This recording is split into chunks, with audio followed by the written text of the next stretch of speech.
Good morning, and thank you very much. It's a privilege to be able to speak with you today regarding the issue of adult pornography and its exposure to children. As a pediatrician who has worked now for 34 years, seeing children who have been victims of crime involving all different types of child sexual exploitation, I'd like to be able to explain to you how adult pornography plays such an important role.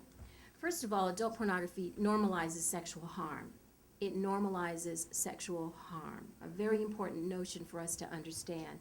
And it provides children with visual examples of three important things: the lack of any type of emotional commitment or relationship between two consenting partners, unprotected sexual contact, and visual examples often of violent rape. Our experience from the public health perspective tells us that from the tobacco industry and also from alcohol industry, imagery definitely affects children. When they see what they see, they believe that this is something that is good for them. And unfortunately, adult pornography, which I'll refer to as AP, is the good example of unhealthy sexual messages. Children and youth are very vulnerable, as compared to adults, to the visual imagery that we see for two important reasons. The first reason is because of the presence of mirror neurons that are located in the brain. Mirror neurons are that part of our brains that convince us that when we see something, we are actually experiencing it.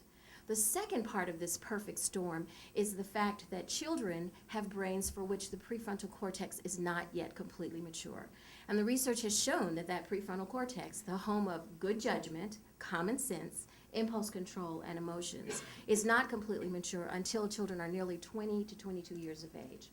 So when we think about brain architecture and the mirror neurons, this is where they're located in various parts of the brain.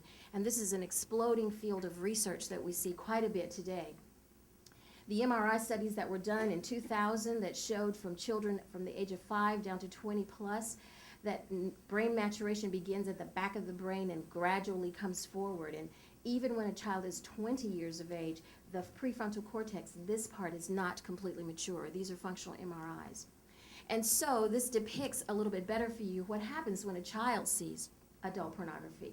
When they see this image, the mirror neuron the mirror neurons that are in their brain will convince them that they are actually experiencing what they're seeing. And this is why the presence of adult pornography so ubiquitously on the internet harms children. I like to put it into a very easy equation. Mirror neurons plus immature prefrontal cortex equals dysfunction. And that's one of the things for us to be thinking about when we think about children. But you know, marketers know this. They market what we would consider to be almost soft porn. Here's Calvin Klein, who's marketing blue jeans to children, but you can see that this very free, normal, legal type of marketing depicts the type of things that I was just talking about. Certainly sexual encounters with no relationship.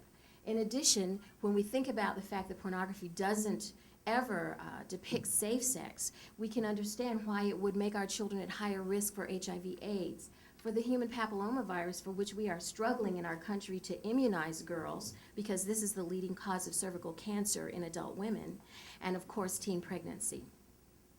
And then the violence against children. I think that this is the first time that we've ever seen such a degree of teen dating violence. In fact, 2 years ago, for the first time, our country had to establish the first national teen dating violence hotline.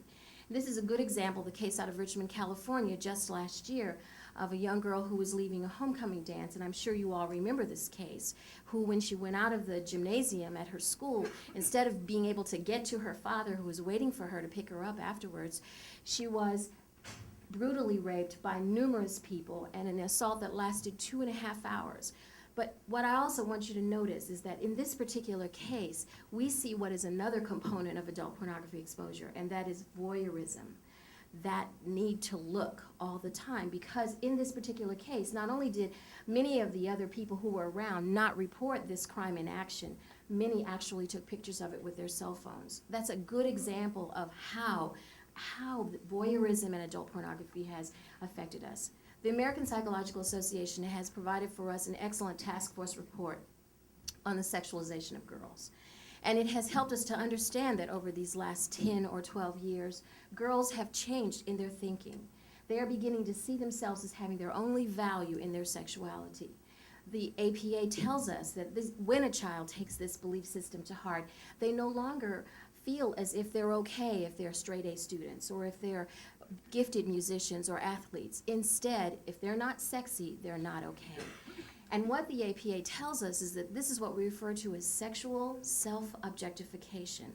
And when a child sees herself as a sexual object, she is no longer able to demand the kind of respect that she deserves and which all of us deserve in this country. So we see more and more cases of self-production, sometimes children who are compliant victims, who've been groomed and lured on the internet by offenders, but sometimes by peers. The new definition of love these days is send me a sexually explicit picture. So the harm to children promotes the normalization of sexual harm to children and youth. It supports the sexualization of girls. It promotes faulty concepts of sex without commitment, unsafe sexual practices, and violence against women. But there's one more thing that adult pornography does that isn't so much about children in the manner that I've spoken.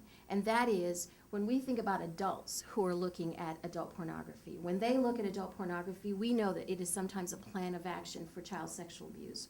We know that adults who view adult pornography sometimes will make child pornography as a means of meeting other people because of their large diet of adult pornography. Adults who show children pornography in order to educate them and seduce them.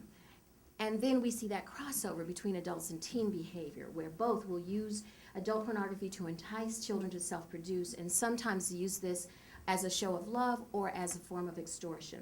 Teens who view adult pornography become excited and will offend against other children. I've had many children in my clinic like that. Teens who view adult pornography and sexually assault peers as a form of teen dating violence. And finally, teens and children who first look at adult pornography and then begin that slippery slope of searching for adolescent images called barely legal, and finally begin to download child pornography, for which it is a tragedy that any of us should have to testify on their behalf to keep them out of federal prison. I hope you can understand the harm to children of adult pornography.